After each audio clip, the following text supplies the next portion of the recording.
مركز مأوى القادم مركز رمز المكارم مركز مأوى القادم مركز رمز المكارم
سبحانه وتعالى على أن من علينا من نعمه وفضله إنشاء جامعة مركز الثقافة السنية الإسلامية. ومن نعم الله تعالى تملكنا هذه الأرض الواسعة أكثر من 100 فدان وخططنا فيها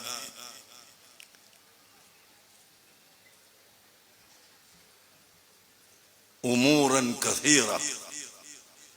نحمد الله سبحانه وتعالى أولا على ذلك، ونرفع بعد الحمد لله والشكر أقصى آيات التهاني والتبريكات إلى صاحب السمو الشيخ خليفة بن زايد آل نهيان رئيس دولة الإمارات العربية المتحدة، متعنا الله بطول حياته وصحته نفعا للإسلام والمسلمين ولجميع الأمة. വളരെ അഭിമാനത്തോടുകൂടി കേരളത്തിൻ്റെ ആരോഗ്യമന്ത്രി എന്നുള്ള രീതിയിൽ ഞാൻ ഈ അവസരത്തിൽ പറയാൻ ആഗ്രഹിക്കുന്നത്, കേരളത്തിലെ ആദ്യത്തെ യുനാനി മെഡിക്കൽ കോളേജാണ് ഇവിടെ ഈ നോളജ് സിറ്റിയിൽ പ്രവർത്തനം ആരംഭിക്കുന്നത് എന്ന് സന്തോഷത്തോടു കൂടി ഞാൻ ഈ അവസരത്തിൽ പറയാൻ ആഗ്രഹിക്കുകയാണ്.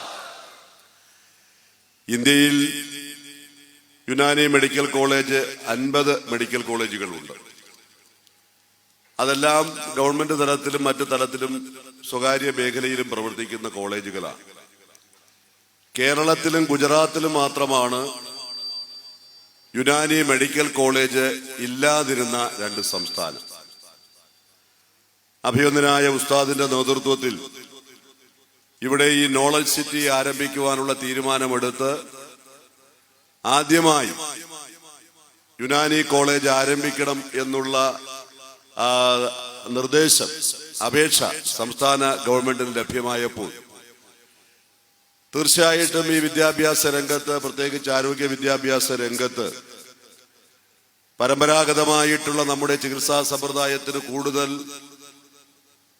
ഊർജ്ജസ്വലത കൊടുത്തുകൊണ്ട് ആധുനികമായ കാലഘട്ടത്തിൽ അതിനെ പരിപോഷിപ്പിക്കേണ്ടത് നമ്മുടെ ഉത്തരവാദിത്വമാണ് എന്ന് ഗവൺമെന്റും ബോധ്യപ്പെട്ടത് കൊണ്ടാണ് ഈ നോളജ് സിറ്റിയിൽ യുനാനി മെഡിക്കൽ കോളേജ് തുടങ്ങുന്നതിലേക്ക് വേണ്ടിയുള്ള ഈ ബഹുമാനായ ഉസ്താദിന്റെ ആ ആവശ്യം വളരെ സന്തോഷത്തോടു കൂടി സംസ്ഥാന ഗവൺമെന്റ് പരിഗണിച്ചത് എന്ന് ഞാൻ ഈ അവസരത്തിൽ അറിയിക്കാൻ ആഗ്രഹിക്കുകയാണ്. അപ്പോൾ അതിന്റെ അടിസ്ഥാനത്തിൽ നമുക്കിവിടെ യുനാനി കോളേജിന്റെ പ്രവർത്തനങ്ങൾ അടുത്ത വർഷം തുടങ്ങുകയാണ്. വളരെ സ്വച്ഛന്തമായ, ശുദ്ധവായുവുള്ള, ശുദ്ധമായ പച്ചവെള്ളം ലഭിക്കുന്ന അതിമനോഹരമായ ഒരു ഭൂപ്രദേശം. ഈ 125 ഏക്കർ ഭൂമി കേരളത്തിൻ്റെ മാത്രമല്ല സംസ്ഥാനത്തിനകത്തും പുറത്തുമുള്ള മതഭൗതിക വിദ്യാഭ്യാസം തേടാൻ ആഗ്രഹിക്കുന്നവരുടെ സ്വപ്നഭൂമിയായി മാറാൻ വേണ്ടി പോവുകയാണ്. തീർച്ചയായും എനിക്ക് സന്തോഷമുണ്ട്. ബഹുമാന്യനായ മുഖ്യമന്ത്രിയുടെ നേതൃത്വത്തിൽ നമ്മൾ ആരംഭിച്ചിട്ടുള്ള തറക്കല്ലിടലോടനുബന്ധിച്ചിട്ടുള്ള പുരോഗമന പ്രവർത്തനങ്ങൾ 37 വർഷക്കാലത്തെ സംഭവബഹുലമായിട്ടുള്ള മർക്കസു സഖാഫത്തിയുടെ പ്രവർത്തനങ്ങൾ, എണ്ണിയാലൊടുങ്ങാത്ത സ്ഥാപനങ്ങൾ, മതരംഗത്ത്, ഭൗതിക രംഗത്ത്, IT രംഗത്ത്, സ്ത്രീ വിദ്യാഭ്യാസ രംഗത്ത് ഞാനൊന്നും വിശദീകരിക്കുന്നില്ല. അതുകൊണ്ട് തന്നെയാണ് ബഹുമാനപ്പെട്ട മന്ത്രി ഇവിടെ സൂചിപ്പിച്ചതുപോലെ തന്നെ കേരളത്തിലേക്ക് ആദ്യമായി യുനാനി മെഡിക്കൽ കോളേജിൻ്റെ കൈ പിടിച്ച് കൊണ്ടുവരാൻ ഈ സ്ഥാപനം തയ്യാറായതിൽ കേരളത്തിലെ ആരോഗ്യമുള്ള മുഴുവൻ ആളുകളും ആരോഗ്യമില്ലാത്തവരും ഈ സന്ദർഭത്തിൽ ഒരു സ്വപ്ന സാക്ഷാത്കാരത്തിൻ്റെ കാത്തിരിപ്പിലാണ്. 50ഓളം ഇത്തരം സ്ഥാപനങ്ങൾ ഉണ്ടെങ്കിൽ ഒന്നുപോലും കേരളത്തിൽ ഉണ്ടായിരുന്നില്ല എന്ന് ആധികാരികമായി ആരോഗ്യമന്ത്രി ഇവിടെ പറഞ്ഞു. ഒരു വൈദ്യശാഖയും പരസ്പരം ശത്രുക്കളല്ല, പരസ്പരം പൂരകങ്ങളാണ്. ആയുർവേദമായിരുന്നാലും സിദ്ധയായിരുന്നാലും യുനാനി ആയിരുന്നാലും അലോപ്പതി ആയിരുന്നാലും എല്ലാം ഒന്നും പരസ്പര വിരുദ്ധമല്ല. പക്ഷെ പരമാവധി സൈഡ് എഫക്റ്റ് കുറഞ്ഞുകൊണ്ടുള്ള ചികിത്സാ സമ്പ്രദായം, മഹിതമായ നമ്മുടെ പാരമ്പര്യത്തിലേക്കുള്ള തിരിച്ചുപോക്ക്, തീർച്ചയായും ഈ സ്ഥാപനം നൽകുന്ന പ്രതീക്ഷ കേരളത്തിനാണ്, മലബാറിന് മാത്രമല്ല എന്ന് ഞാൻ അവകാശപ്പെടുകയാണ്. ഇവിടെ പ്രവാസികളെ പറ്റിയാണ് ഞാൻ പ്രസംഗിക്കേണ്ടത്. നമുക്കൊക്കെ അറിയാവുന്നതുപോലെ പ്രവാസികളും മർക്കസും തമ്മിലുള്ള ബന്ധം പ്രത്യേകമായിട്ട് ഞാൻ പറയേണ്ടതായിട്ടില്ല. കാരണം മർക്കസ് പ്രവാസികളില്ലാതെ ഇല്ല, പ്രവാസികൾ മർക്കസ് ഇല്ലാതെ ഇല്ല എന്നുള്ളതാണ് ഒരവസ്ഥ. മിനിഞ്ഞാന്ന് തിരുവനന്തപുരത്തേക്ക് പോകാൻ വേണ്ടി പാലക്കാട് പട്ടാമ്പി സ്റ്റേഷനിൽ ഞാൻ നിൽക്കുമ്പോൾ എനിക്കുണ്ടായിട്ടുള്ള ഒരു ചെറിയ അനുഭവം മാത്രം ഞാൻ പറയാൻ പ്രസംഗിക്കുന്നൊന്നുമില്ല. അതായത് ഞാൻ അവിടെ കാത്തു നിൽക്കുകയാണ് ട്രെയിൻ വരാൻ. 8:25 ട്രെയിൻ. ഒരു 8:15 അവിടെ വലിയ റൂമുകളൊന്നും ഇല്ലാത്തതുകൊണ്ട് ഞാനും എൻ്റെ കൂടെ നിന്ന ആൾക്കാരെല്ലാവരും കൂടി ആ സ്റ്റേഷനിൽ ഇങ്ങനെ ഒരുമിച്ച് നിൽക്കുകയാണ്. അപ്പോൾ ഒരു ലോക്കൽ ട്രെയിൻ കോഴിക്കോട് നിന്ന് ഷൊർണൂരിലേക്ക് പോകുന്ന ലോക്കൽ ട്രെയിൻ അവിടെ വന്നു. അവിടുന്ന് കുറച്ച് ആൾക്കാർ ഇറങ്ങി. അതിലൊരു ഉസ്താദ് ഉണ്ടായിരുന്നു. ഒരു ചെറിയൊരു പ്രായം അധികമൊന്നും ഇല്ലാത്തൊരു മുസ്ലിയാർ കുട്ടി, നല്ല താടിയൊക്കെ വെച്ച് ഒരു ചെറിയ കുട്ടിയെ എടുത്തുകൊണ്ട് അദ്ദേഹത്തിൻ്റെ കൂടെ അദ്ദേഹത്തിൻ്റെ കുടുംബാംഗങ്ങൾ ആരൊക്കെയാണെന്ന് എനിക്ക് കൃത്യമായിട്ട് ഒരു 3-4 സ്ത്രീകളും കൂടെ ഉണ്ടായിരുന്നു. അവരിങ്ങനെ നടന്നു വരുന്നത് കണ്ടപ്പോൾ ഞാൻ മെല്ലെ പിന്നിലേക്ക് മാറിയിരുന്നു. കാരണം അവർക്ക് ശല്യം ഉണ്ടാകണ്ടല്ലോ എന്ന് വിചാരിച്ചിട്ട് ഇങ്ങനെയാണ് പോകാൻ വേണ്ടി. അവർ ഒരുമിച്ച് അങ്ങനെയാണ് പോയി. ഈ മുസ്ലിയാർ കുട്ടി അല്ലെങ്കിൽ ഈ ഉസ്താദ് എന്നെ കണ്ടപ്പോൾ വീണ്ടും ഇങ്ങോട്ട് തിരിഞ്ഞു വന്നതിന് ഷെയ്ഖൻ്റെ ഒന്ന് സലാം പറഞ്ഞു. വിവരങ്ങളൊക്കെ ചോദിച്ചറിഞ്ഞ് എങ്ങോട്ടാ പോകുന്നത് വെച്ചാൽ അങ്ങനെ തിരുവനന്തപുരത്തേക്കാണ് പോകുന്നത്. കൂടുതൽ കാര്യങ്ങൾ അദ്ദേഹത്തെ പറ്റി ചോദിക്കുന്നത് ശരിയല്ല. കാരണം അദ്ദേഹത്തിന്റെ കൂടെ കുടുംബാംഗങ്ങൾ ഉണ്ട്, അതുകൊണ്ട് കൂടുതൽ പറയണ്ടെന്ന് വിചാരിച്ചിരിക്കുകയായിരുന്നു. പക്ഷെ അദ്ദേഹം എന്നോട് പറഞ്ഞു, ഞാൻ ന്യൂസിലൻഡിലാണ് ജോലി ചെയ്യുന്നത്. അപ്പൊ എനിക്ക് ശരിക്കും അത്ഭുതം തോന്നി. നല്ല താടിയുണ്ട്, നല്ല തൊപ്പിയുണ്ട്, നല്ല ശരിക്കും ഒരു മുസ്ലിയാർ തന്നെയാണ്, യാതൊരു വ്യത്യാസവും ഇല്ല, അല്ലെങ്കിൽ ഒരു മോഡേൺ ആയിട്ടുള്ള ഒരു ഇതില്ല. ന്യൂസിലൻഡിലൊക്കെ പോകുമ്പോൾ കുറച്ചെങ്കിലും ഒരു പരിഷ്കാരം, ഒരു മൗല്യന്മാരാണെങ്കിൽ ചെറിയൊരു പരിഷ്കാരമൊക്കെ ഉണ്ടാവേണ്ടതാണ്. അതില്ല. ഞാൻ അന്തം വിട്ടുപോയി, അത്ഭുതപ്പെട്ടുപോയി. അദ്ദേഹം ഉടൻ തന്നെ പറയാണ്, എന്നെ AP ഉസ്താദ് അയച്ചതാണ് ന്യൂസിലാൻഡിലേക്ക്. ന്യൂസിലാൻഡ് എന്ന് പറഞ്ഞാൽ എവിടെ? ചെറിയൊരു ദ്വീപ്, ഓസ്ട്രേലിയക്ക് അപ്പുറം. വളരെ കുറച്ച് മലയാളികളുള്ള അവിടെ ഉണ്ടാവുക. പക്ഷെ അവിടെ വരെ മർക്കസിന്റെ സഹായം എത്തി എന്നാണ് ഇത് നമ്മൾ മനസ്സിലാക്കേണ്ടത്. അല്ലാഹു അക്ബർ, അല്ലാഹു അക്ബർ, അല്ലാഹു അക്ബർ.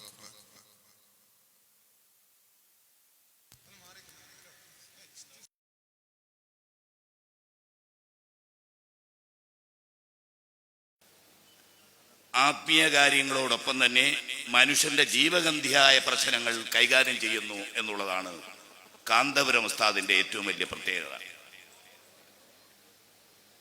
കോഴിക്കോട് പല മീറ്റിങ്ങുകളും യോഗങ്ങളും നടക്കുന്നതാണ്. ഞാൻ കേട്ടു ഇന്നാല് ഒരു സംഘടന ജിന്നുകളുടെ പ്രശ്നമാണ് ചർച്ച ചെയ്തത് എന്ന് ഞാൻ കേട്ടു. പക്ഷെ ഉസ്താദ് എപ്പോഴും മനുഷ്യന്റെ ജീവിതഗന്ധിയായ പ്രശ്നങ്ങളാണ് ചർച്ച ചെയ്യപ്പെടുന്നത്. ഇന്നിവിടെ രൂപമെടുക്കുന്ന ഈ മർക്കസ് നോളജ് സിറ്റി തന്നെയാണ് അതിന്റെ ഏറ്റവും വലിയ ഉദാഹരണം. വായുവും വെള്ളവും പോലെ മനുഷ്യന് ഏറ്റവും ആവശ്യമാണ് വിജ്ഞാനം. നബി സല്ലല്ലാഹു അലൈഹി വസല്ലം തങ്ങളുടെ ഹദീസ്. ഒരുപക്ഷെ പതിറ്റാണ്ടുകൾക്ക് ശേഷം ഈ മഹാമർക്കസിന്റെ ഈ നോളജ് സിറ്റിയിലേക്ക് 10,000-ങ്ങളെ ലോകത്ത് നിന്ന് ആകർഷിക്കുന്ന കേന്ദ്രമായി അതുണ്ടാകും എന്ന് നമുക്ക് വിശ്വസിക്കാം. ലോക തൊഴിലാളി സമ്മേളനം ഇവിടെ നടത്തപ്പെട്ടു. തൊഴിലാളി സമ്മേളനം കേരളത്തിലും കർണാടകത്തിലും ഇന്ത്യയുടെ ഹൃദയഭൂമിയിലൂടെ ഉസ്താദ് പോയത് മുസ്ലിമീങ്ങൾക്ക് വേണ്ടി മാത്രമല്ല. നമ്മുടേത് ശ്രീ മൊയ്യൻകുട്ടി പറഞ്ഞതുപോലെ ഒരു ബഹുസ്തര സമൂഹമാണ്. ആ ബഹുസ്തര സമൂഹത്തിൽ വെള്ളവും ശുദ്ധജലവും അതുപോലെ തന്നെ ശുദ്ധവായുവും പോലെ മനുഷ്യന് ഏറ്റവും പ്രധാനപ്പെട്ടതും ആവശ്യമായ ഒന്നാണ് വിജ്ഞാനം. മർക്കസിന്റെ നോളജ് സിറ്റി ഒരു സമൂഹത്തിന് വേണ്ടിയുള്ളതല്ല, ശാസ്ത്രത്തിന്റെയും സാങ്കേതിക വിദ്യയുടെയും വിളനിലമായി വളരാനുള്ള ഈ കേന്ദ്രം എല്ലാ സമൂഹത്തിനും വേണ്ടി വാതിലുകളും ജനാലകളും തുറന്നിടുന്നതാണ്. നമുക്കറിയാം, ഒരു ആത്മീയ നേതാവിലുപരി ആത്മീയ നേതാക്കന്മാർ എന്റെ അഭിപ്രായത്തിൽ ഇതുപോലെ ബഹുമാനപ്പെട്ട ഉസ്താദ് അവറുകളെ പോലെ തന്നെ ആത്മീയ പ്രവർത്തനങ്ങൾക്ക് മാത്രമാകാതെ പൊതുസമൂഹത്തിന്റെ, നാടിന്റെ, രാജ്യത്തിന്റെ നന്മയ്ക്ക് വേണ്ടിയുള്ള പ്രവർത്തനമായിരിക്കണം. അതിന് പ്രിയപ്പെട്ട ഉസ്താദ് അവറുകൾ ഈ 2 യാത്രയിലൂടെയും പൊതുസമൂഹത്തിലെ ജാതി മത ഭേദമന്യേ എല്ലാവർക്കും സമൂഹത്തിന്റെ നന്മയ്ക്ക് വേണ്ടിയുള്ള ഒരു യാത്രയായിരുന്നു അദ്ദേഹത്തിന്റെ നേതൃത്വത്തിൽ. തീർച്ചയായിട്ടും നമുക്ക് ഇതെല്ലാം നമ്മളെ സംബന്ധിച്ചോളം നമുക്കും ചിന്തിക്കുവാനും പ്രവർത്തിക്കുവാനും നമുക്ക് സാധിക്കും. തീർച്ചയായിട്ടും ഇവിടെ വന്നപ്പോൾ സത്യം പറഞ്ഞാൽ അത്ഭുതം തോന്നിപ്പോയി. ഈ ഏക്കർ കണക്കിന് സ്ഥലം ഇവിടെ അത് മേടിക്കുവാനും അതുപോലെ തന്നെ ഒരു നോളജ് സിറ്റി എന്ന ഒരു സിറ്റി ഇവിടെ സ്ഥാപിക്കുവാനും അതിനോടനുബന്ധിച്ച് വിദ്യാഭ്യാസ സ്ഥാപനങ്ങൾ ഇന്ന് നമുക്കറിയാം, ആത്മീയ വിദ്യാഭ്യാസത്തോടൊപ്പം തന്നെ ഭൗതിക വിദ്യാഭ്യാസം ആവശ്യമാണ്. അതുപോലെ തന്നെ ഭൗതിക വിദ്യാഭ്യാസത്തോടൊപ്പം തന്നെ ആത്മീയ വിദ്യാഭ്യാസം ആവശ്യമാണ്. അപ്പൊ ഈ രണ്ടിനും ഏറ്റവും ഗുണകരമായ ഒരു നിലപാടാണ് ഈ നോളജ് സിറ്റി കൊണ്ട് നമുക്കുണ്ടാകുന്നത്. And I have also the pleasure to interact with the eminent Sheikh Abu Bakar and his colleagues from the Markaz, and I'm hoping that I will convey whatever I have gathered from here to my country, Brunei Darussalam, and I hope that we can get something from there. And also I would like to congratulate the Markaz for the upcoming setting up of the knowledge city in Calicut. I have heard the briefing by the director, and it's going to be a very big achievement for the Markaz and also for the people of Calicut and Kerala in general.